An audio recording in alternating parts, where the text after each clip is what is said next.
Naglabas na ng statement matapos ang ilang buwang pananahimik ng kilalang engineer at content creator na si Slater Yang kaugnay ng isyong ibinabato sa Monterrasas de Cebu matapos ang pananalasa ng Bagyong Dino sa Cebu.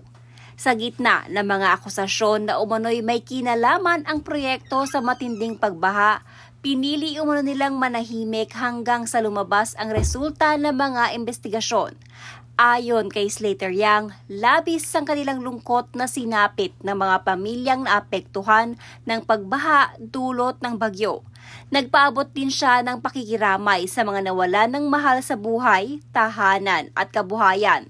Sa kabila ng matinding batikos laban sa Monterrasas Project, inamin ni Yang na una nilang naisagad sumagot, ngunit pinili nilang maghintay at ebidensya ang magsalita habang nananatiling tahimik. Ibinahagi niya na nakaranas ang kanilang pamilya ng matinding kritisismo na anya'y masakit lalo na bilang magulang.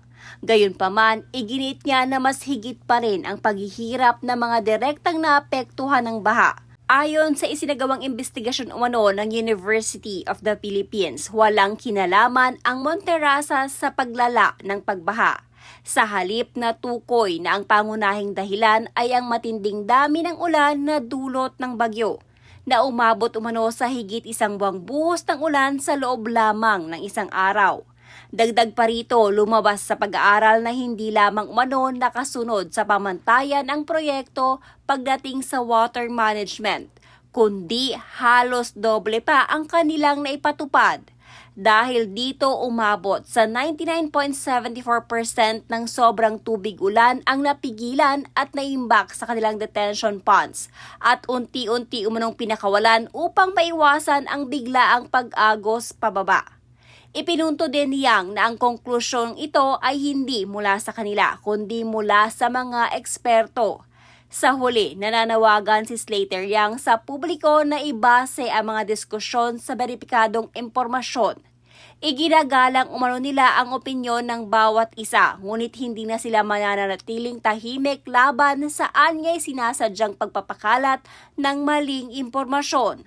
Aminado rin siya na may mga taong maaring hindi pa rin makontento sa resulta ng pag-aaral dahil sa matinding lungkot na dulot ng trahedya at iginagalang nila ito. Ngunit giit niya ang Cebu ay nararapat sa totoong solusyon at ito ay magsisimula sa tamang pagtukoy ng tunay na sanhi ng problema. Sa kabila ng kontrobersya, tiniyak ni Slater Yang na handa sila maging bahagi ng solusyon sa patuloy na pagharap sa mga suliraning dulot ng kalamidad.